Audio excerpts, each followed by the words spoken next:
ಕೆಡಿ cinema ರಾಜ್ಯಾದ್ಯಂತ ಉತ್ತಮವಾದಂತಹ ಪ್ರತಿಕ್ರಿಯೆಯನ್ನ ಪಡ್ಕೊಳ್ತಾ ಇದೆ. ಅದು ಅಲ್ಲದೆ ಭರ್ಜರಿಯಾದಂತಹ ಹಣ ಕೂಡ ಗಳಿಕೆ ಮಾಡ್ತಾ ಇದೆ. ಸೊ ಸದ್ಯಕ್ಕೆ ಕೆಡಿ ಸಿನಿಮಾನ ನೋಡ್ಕೊಂಡು ಬಂದವರಿಗೆ ಗೊತ್ತಿರುತ್ತೆ.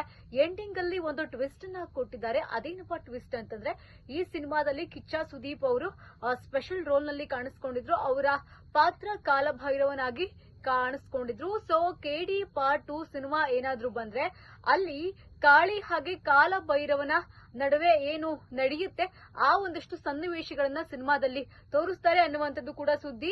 ಸದ್ಯದ ಮಟ್ಟಿಗೆ ಜೋಗಿ ಪ್ರೇಮ್ ಅವರೇ ಘೋಷಣೆ ಮಾಡಿರುವಂತಹ ಪ್ರಕಾರ ಕೆಡಿ ಸಿನಿಮಾ ಇನ್ನೇನು 1 ವರ್ಷದಲ್ಲೇ ಸೆಟ್ಟೇರುತ್ತೆ ಅನ್ನೋದು ಕೂಡ ಗೊತ್ತಾಗ್ತಾ ಇದೆ. ಇದೆಲ್ಲದರ ನಡುವೆ ಈಗ ಸೋಷಿಯಲ್ ಮೀಡಿಯಾದಲ್ಲಿ ಈ ಒಂದು ಫೋಟೋ ಸಿಕ್ಕಾಪಟ್ಟೆ ವೈರಲ್ ಆಗ್ತಾ ಇದೆ.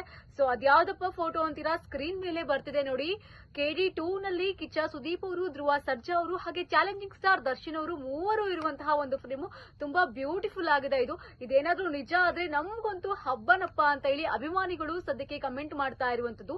ಈ ಒಂದೇ ಒಂದು ಫೋಟೋವನ್ನ ಇಟ್ಕೊಂಡು ಅವರ ಮೂವರ ಅಭಿಮಾನಿಗಳು ಕೂಡ ಸದ್ಯದ ಮಟ್ಟಿಗೆ ಸೆಲೆಬ್ರೇಟ್ ಮಾಡ್ತಾ ಇದ್ದಾರೆ. ಇದು ಒಂದೇ ಒಂದು ಕ್ಷಣ ನಿಜ ಆಗ್ಬಿಡ್ಲಪ್ಪ, ಈ ರೀತಿಯಾದಂತಹ ಸಿನಿಮಾ ಯಾವಾಗ ಬರುತ್ತೆ ನಮ್ಮ ಇಂಡಸ್ಟ್ರಿಗೆ, ಈ ಮೂವರನ್ನು ಕೂಡ ಒಂದೇ ಫ್ರೇಮ್ ನಲ್ಲಿ ನೋಡುವಂತಹ ಆಸೆ ನಮ್ಗೆಲ್ಲ ಆಗಿದೆ ಅಂತ ಹೇಳಿ ಮೂವರ ಅಭಿಮಾನಿಗಳು ಕೂಡ ಸದ್ಯಕ್ಕೆ ಈ ಒಂದು ಫೋಟೋವನ್ನ ಇಟ್ಕೊಂಡು ಸಂಭ್ರಮಿಸ್ತಿದ್ದಾರೆ ಅಂತಾನೆ ಹೇಳ್ಬೋದು. ಸೊ ಇದು ಯಾವಾಗ ನಿಜ ಆಗುತ್ತೆ ಅನ್ನೋದು ಗೊತ್ತಿಲ್ಲ. ಬಟ್ ಕೆಡಿ 2 ಅಂತ ಬಂದಾಗ ಕಿಚ್ಚ ಸುದೀಪ್ ಹಾಗೇನೆ ಧ್ರುವ ಸರ್ಜಾ ಅವರ ಒಂದು ಕಾಂಬಿನೇಷನ್ ನಲ್ಲಿ ಇರಬಹುದಾ ಅಂತ ಒಂದು ಕ್ಯೂರಿಯಾಸಿಟಿ ಇದೆ. ಸೊ ವೇಟ್ ಮಾಡಿ ನೋಡೋಣ ಏನಾಗಬಹುದು ಅಂತ.